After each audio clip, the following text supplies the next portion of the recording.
Ladies and gentlemen, it is the day after the August primary. I'm Justin Phillips, the New Fashion Conservatives. With me is Megan Novak of Americans for Prosperity. We're doing this for the Heartland Post, talking about the election day after. So, Megan, couple of big, enormous surprises last night. So, we signed off on our live episode at about 9 o'clock, and it was still looking like Francesca Hong had a solid lead, but about 1:30 a.m. last night, Decision Desk called it in favor of David Crowley. Let's give me your thoughts. I mean, wow. The Democrat establishment machine, they figured out the secret sauce. I mean, we are talking about a candidate who a month ago, give or take on the timeline, but a month ago had dropped out of the race and had never polled above 5%. And Mhm. then all of a sudden, within 2 weeks, he's able to cobble together a surprise primary night victory, really focused in on the more rural parts of the state, and with minority voters. I mean, if you're looking at the precinct level data, it matches what we've seen in Michigan and in other socialist run areas where the socialist line candidate does well with white, affluent, highly educated voters. And the people who don't match that description are going for a more establishment candidate like Crowley. And I'm stunned still. I mean, not a lot of sleep on my end, but I'm stunned. Yeah, same. I know the polling, the Kalshi data, the prediction markets were all heavily favoring Hong to the point where it was a foregone conclusion. She was inevitable. And around 1:30 a.m. last night, Decision Desk calls it. There was some shenanigans or some issues with Milwaukee County and some ballot dumps that, if you want to argue for election security, or you want to say that there's things going on that are suspicious. Milwaukee made it real easy with that late AM dump. Five USB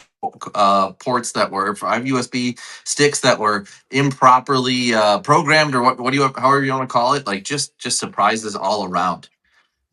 Right. And I just think, like, I mean, it happens every time something gets mixed up in Milwaukee County, and I don't think it was anything nefarious, to be honest. I think it was probably just human error, but at some point we got to take a closer look at stopping that human error so we can restore trust in our elections, because that's a lot of late night dumps over a long time of history in Milwaukee County where people get rightfully frustrated. They don't want to stay up till 4 a.m. every election because Milwaukee County can't get their elections right. But just points to the overall disaster. I mean, David Crowley oversees Milwaukee County. He's their executive, and Mhm. that's not the only mismanagement issue happening in Milwaukee. And so, everyone focused on Hong over the last couple weeks because it was frankly pretty easy to attack her. Mhm. Woke whatever version that she was on, woke one, I think is what they were calling it Yep. at some point. But I mean, Crowley's got his own host of problems that he's going to have to answer for, from not renewing the health insurance contract for the county employees to fiscal insolvency. I mean, that's not really what people are going to want to look for in a general election candidate. Exactly. So, yeah, where do you think the messaging and strategy went wrong for Francesca Hong? Was it just that her team was made up of some not ready for primetime players? Do you think she staked out some positions? I mean, we know she staked out positions that were far more radical. She was hit from the right and the left on anti-police, anti-policing, anti-Thanksgiving, but she also had a position on data centers that was, it sounded like it was an 80-20 issue because that's how the polling was showing, but the polling was wrong on Francesca Hong. Maybe the polling was wrong there. So, Megan, where do you think the biggest error in her campaign came from? That Fox News interview she did, that Mhm. was the start of the downfall. She and her team made a miscalculation to go national far too early. They were inexperienced. They had not been battle tested with moderates or swing voters, let alone conservative viewers and voters. And that just opened the floodgates to all of the crazy things she has said in the past, all of her radical beliefs that, it was just, I mean, it was like drinking out of a fire hose, kind of trying to keep up with the stories about her. And so you I'm not I'm stunned, but at the same time by the results, but at the same time really thinking about it and looking back, like, yeah, of course a socialist from the isthmus wasn't going to win statewide. Like, I Mhm. that it makes sense now that we think about it. It's just that polling was so wrong, and the data center issue, we were talking about that before we went and started recording, Justin, and we're being told it's an 80-20 issue, and yet you look at Francesca Hong had the most concrete moratorium issue set on data centers. She lost. You look at some of the counties where data centers are the hottest issue where they're being built. She lost a number of those counties. Mark Mhm. Bourne in the state assembly, his primary opponent, ran on an anti data center message and he won handedly again. And so maybe, yeah, people are concerned about data centers and the electricity and the water usage, etc., but it is not the reason they're coming out and voting. Mhm. That is sure maybe 80-20 issue, but it has got to be outside of the top 5 things that they're focused on when they go to the polls, just based on last night's results.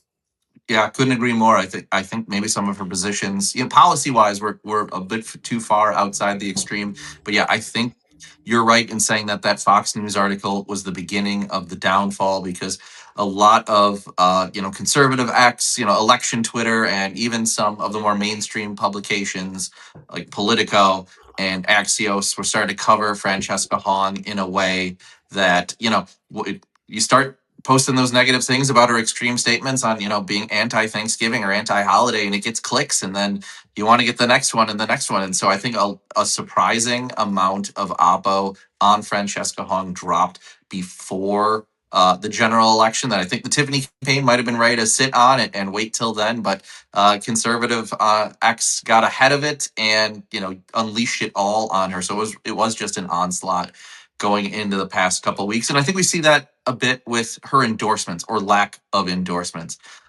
Bernie Sanders comes out and says, I'm focused on the Senate. AOC says, I'm focused on Congress. I'm really not thinking about the governor's race. Even Elizabeth Warren says, I don't know her. So do you think that played into it too, that she didn't get the blessing from the top tier national socialist candidates? I think so. I think they probably saw something and are more in tune with socialist voters than perhaps you and I are, Justin. Not being from from that wing of the political ideology spectrum, but they definitely saw something that Hong was not ready for prime time. I mean, if you just put her side by side with some of the DSA candidates who have been successful, Mamdani, El Said, AOC herself, Bernie Sanders, their presentation on the issues is so much more put together and refined than what Francesca Hong was offering. I mean, we literally spent 10 days debating whether the candidate, the leading candidate at the time for governor, liked Thanksgiving or not. Mhm. That's it. I think you had voters probably on the left saying, I'm sick of this. Like, we're never going to win if we're focused on Thanksgiving instead of the issues people care about. And that was reflected in the results that we see coming out from last night. And I mean, some of these margins, even I was just pulling up some of the Dane County precincts. I mean, she won handedly in the Isthmus. No surprise, that's her assembly district. But that those results do not hold as you leave the Isthmus. Even in the city of Madison, there are precincts that Crowley carried and Mhm. pretty handedly. So we've got kind of a reckoning that I think the Dem Party is still going to have to deal with. Of the big question they're going to have to figure out today is, yeah, they got their guy through, they got Mhm. Crowley through, but how do they keep 40 some percent of their primary voters excited to vote for him come Yep. November? I mean, it's not like she lost by a huge margin. It's 3,000, less than 3,000 votes. Exactly. And that means, right, as of recording, I believe it's in the recount margin. So Francesca Hong could request a recount that would be covered by the state, because it's within a half a point. Right now, she's right at that cusp. I think it's about 4/10 of a point. So, Megan, do you think she goes for a recount? Because that, drags things out for a couple weeks. That's expensive.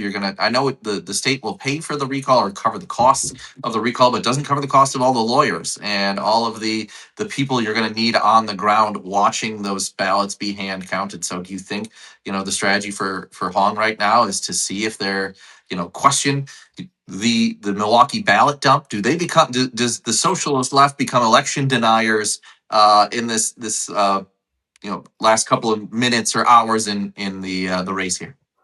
I wouldn't be surprised if they do, to be honest. I mean, they're going to be in a position where they're very emotional and very upset about Hong losing. I mean, that was more of a cult following than just people going out and voting for a candidate. And I don't mean cult in any disparaging way, but it was I mean, the people who were backing Hong, if you got yourself on that DSA Twitter algorithm, they are a passionate bunch and they're going to be pretty upset. So I I think at the end of the day, Hong, if I'm betting today, I don't think she asks for a recount because I think she wants a future in Wisconsin politics, and there's no better way to alienate a base of voters on either side of the aisle than dragging out a ugly primary even longer. And so I don't think she'll end up doing it, which might even further depress the socialist vote come November because they want to fight her. And if Crowley's not it and then Hong disappoints them, what are they showing up for come November 3rd? Yeah, that's a great question. I have that same question. Does her base show up for David Crowley? And they were these ride or die socialists. They were on the younger side. They were not traditional voters, not people that showed up in 4 of 4 elections like I think Crowley's base does, and of course the people that you target to get out in primary. So when she has these lower turnout, low propensity voters in her corner, do they really get motivated for David Crowley? And the assumption was, or what was sold to us via the Hong campaign, was she was knocking hundreds of thousands of doors. She had tens of thousands of volunteers.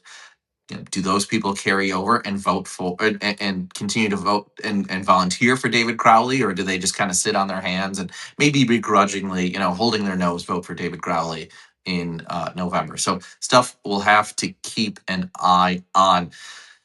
Megan, wrap it up. Do you have any last thoughts on the Hong campaign? Because we have a couple more campaigns to talk about. Yeah, I think the biggest thing is just realizing that, the gap here in the Dem Party. I mean, we've talked around it, but there is still a noticeable gap in the Dem Party between the socialist wing and the more establishment wing. And just looking at the numbers, I mean, if this would have been any other gubernatorial primary, Francesca Hong with that just raw vote total would have won. Mhm. So this is not like she got her butt kicked and is going to go home. I mean, this was a competitive primary with high turnout, and a lot of behind the scenes controversy of how Crowley got back in it, and that we're going to see the repercussions of that play out over the next couple weeks. And the other thing I think we haven't talked about, Justin, is while Hong got, I'll say, over oppoed before the primary, Crowley's going to have the opposite problem. He's under oppoed at this Mhm. point. Like, they did not get a chance to battle test any of his weaknesses with their base voters, let alone with general election voters. And that's a risky gamble that they're playing, by getting him back in that election after he dropped out, and only polling at 5%. So I think we're going to see a lot coming out on Crowley over the next few weeks as that oppo begins to emerge from someone that people weren't really taking seriously as a candidate. Yeah, he's another one who has a whole host of X posts or tweets that can be used against him, though in a much different way. With David having a burner account and fake name, and made some crass remarks and some inappropriate jokes on there that can be used in a negative light. But yes, I think right now the big question will remain if Hong's supporters will end up going for David Crowley. I saw something just before we logged on about Hassan Piker, seemed to be furious and seemed to say that he was taking aim at the Democrat establishment in Wisconsin for not backing Francesca Hong. So, it's really, the permission structure is there for Francesca to tell her voters to stay home, or for, national figures like Hassan Piker to say, Wisconsin isn't worth it. You don't want just another corporate establishment Dem. At this point, the people say, like conservative Democrats, or Republican Democrats, even because of how they view that establishment corporate vibe that comes from the Crowley campaign. So, that permission structure is there, and you have to wonder if they're going to take advantage of it and tell people to stay home. And that Hassan Piker, I mean, he was just on the cover of Rolling Stone. I mean, he Mhm. has, not that we should respect Rolling Stone and who they choose to put on their covers, but he does have influence in those circles. And if he's already saying that, and, we've got comments from Crowley talking about the need for venture capitalism, which does not align with the DSA wing of the party. So we've got a lot to watch on both, how swing voters receive Crowley as the nominee and how their own base does. Sure.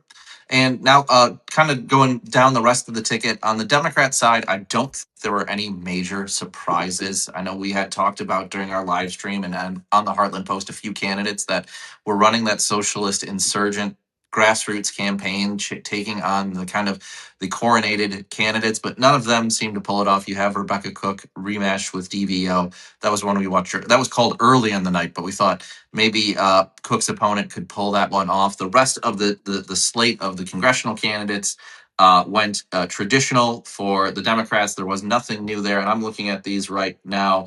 But the big one on the right, for statewide office, has to be the lieutenant governor and secretary of state's races. Will Martin endorsed by the state party for lieutenant governor. Nate Polnell endorsed by the party for secretary of state. Nate Polnell raised more money that's ever been raised for a secretary of state candidate on the Republican side, and he finishes with 25% of the vote, a distant second place to Jay Schroeder. Will Martin finishes behind David Varnum. I'm going to pull up the numbers really quickly. He loses about 55, 56, 44 to David Varnum. So do you think there was anything that can be read into that? Is it just a function of, at least for my ballot, and I think most ballots, that David Varnum was top of the ticket, Jay Schroeder was top of the ticket? Jay Schroeder was a perennial candidate who had run before, so maybe he had some residual name ID. I talked to a couple folks last night at the Tiffany event saying that Schroeder's a recognizable name, so maybe they just checked that box. So Megan, do you think there was any real deep insight into how those races shook out the way they did? The only thing that I'm really looking at is on the lieutenant governor one. Will Martin, who's from Southeast Wisconsin, that's his home base. He won Waukesha, Milwaukee, and Racine counties. And from my look, those are the only counties that he won in the entire race. And so I do think there's something with, if your name is listed first on the ballot, you're going to pick up some votes there because voters just might not be familiar. These are low engagement races. People aren't really paying attention to lieutenant governor and secretary of state primaries, but at the same time, I mean, Varnum clearly figured out a strategy that worked for his campaign. If he was able to carry all but three counties, so it'll be interesting to see, given that with the party endorsement, if that changes going forward, given the losses here, as well as how the partnership between Varnum and Tiffany develops, as now Mhm. they are running mates, since we have kind of an odd structure here in Wisconsin on Yeah. how we select our lieutenant governors. Yeah, I'm looking at it right now, and Martin only carried Milwaukee County by 44 votes. He had Martin carries Waukesha County 52-47, and Racine County 51-48. So David Varnum even ran up the numbers, got close in southeastern Wisconsin, but he was putting up outstate numbers that were in 67, 69, 79% in his home. I think Grant was his home county, but 79-20 in Grant County. Like, small counties, but you can nickel and dime your way up when you're winning them by, 30, 40 points. Just a very surprising one there. And then again, same thing with Nate Polnow. I think there's a lot of expectation that he was going to just run away with it. And overall, I don't know if he even carried more than no, he did not carry any counties. Even unfortunately, even Jefferson County went for Jay Schrader, and that's his home turf. There's a few that he got close in, but the outstate was just all Jay Schrader. So surprises there, and I think overall we know those seats don't necessarily hold a lot of power. They don't do a lot of stuff. I just make it, that's just a matter of fact. That's not necessarily a knock on candidates. That's the way it is, that you have an office in the basement of the Capitol and you go to a couple of boards of the Bureau of Public Lands meeting, but there's not much else going on. So still, again, just people we didn't think would win coming through the primary with pretty surprising gap in the results. So yeah. So Megan, any last thoughts as we get into the next day? We're a couple hours removed from the polls closing and David Crowley being called the victor. Do you think, you know, predict if Francesca Hong is gonna have a recount? And where do you think the her voters go in November? I mean, the one interesting thing is I think this is going to be the first time in a while we have a top of the ticket race that doesn't have a third party alternative. Mhm.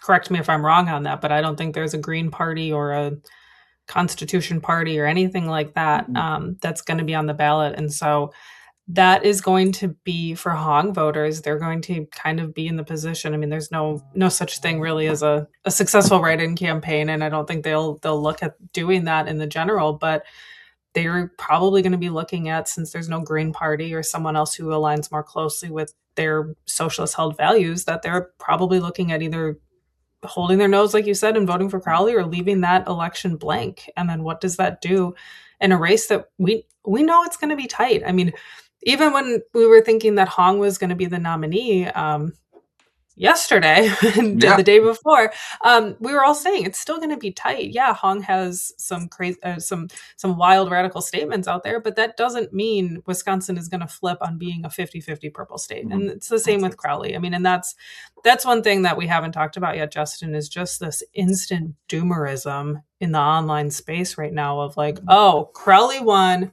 throw our hands up, Yep. everything is lost. I'm not going to vote for Tom Tiffany. I'm not whatever. Like, Mhm. guys, we cannot have that attitude. Yeah, it's a surprise that Crowley won, but that doesn't mean this race is not winnable. I mean, Exactly. he said in his own words, he doesn't have a lot of policy differences from Francesca Hahn. He has Mhm. baggage. Like, we can win this race. We just have to do the work. I mean, the basics are still there. From at AFP, like, we have been knocking doors since February for Tom Tiffany. We've been doing a general election strategy since February because we didn't know who our opponent was going to be, and we didn't. You can't risk staying home and not helping and not doing the work. And so, I just have to call that out. I think it's so ridiculous to, like, I get a bad hot take every now and again. We all have them, but Mhm. the doomerism has got to end. We can't Yeah, have it. there's a couple people that need to have a Snickers and It's not spiral as much as they have been. And now there's people who are questioning maybe we should have had the Operation Chaos for Hong. And you said these races, even in the most conservative or most politically liberal years, wave years, 2018, the race was still decided by 30,000 voters. So I have to think you're looking at another situation where you just have 30 to 50,000 persuadable voters that need to come over to Tom Tiffany's side. And you said it last night. We're very lucky that for once the GOP did not have a competitive primary. Josh Schoeman had ran early on, drops out early, becomes the ultimate team player, really just crushing it as a surrogate for Tom Tiffany and the conservative movement. Got to feel great about that. So Tom Tiffany goes in, with a commanding lead in cash, solid name ID because of AFP knocking doors on his behalf. And hopefully people see in the next couple of weeks that, yeah, the difference, there's no measurable difference in policy between David Crowley and Francesca Hahn. correct. And that's the work we need to do for all of us. And so I encourage everyone who's listening, like, whether you're reaching out to Tom's campaign, whether you're reaching out to AFP, if you want to DM Justin himself, like, we will get you connected in ways you can help. If you want to knock doors, make calls, be assert, like, there are so many options of how you can connect with voters and get involved in a tight election. And no one does elections like Wisconsin. Like, it's invigorating. It's fun. And we, like, knowing that it's going to come down to 20,000 votes somewhere in the state, and we have to figure out where those 20,000 votes are and how we're going to win them over. Like, Mhm. that's fun. And if you're going to be a Debbie Downer and wish cast about what could have been, we don't have time for that right now. Like, the results are over. Crowley won. It's time to move on and be united as a conservative movement. And if we're not united, then that's when we start losing our opportunity to win. Exactly. And here's hoping the next 3 months are fun. Here's hoping that Francesca Hong pulls the trigger on a recount and starts becoming the election denier that they've always accused Republicans of. So, with that, on behalf of the Heartland Post, I'm Justin Phillips of the New Fashion Conservatives. She's Megan Novak of Americans for Prosperity. We're going to have to keep doing more of these because, Megan, it's been so much fun talking to you last night and this morning. Let's keep it going. We'll have you on the pod soon. We'll just do these little hits now and again for us and the Heartland Post, and we'll have some fun with it. And again, hopefully pull out the victory for Tom over the next 3 months. Sign me up for all of that. All right. Well, thank you for taking the time today. Thank you for listening, and we'll be back soon to keep breaking down election news.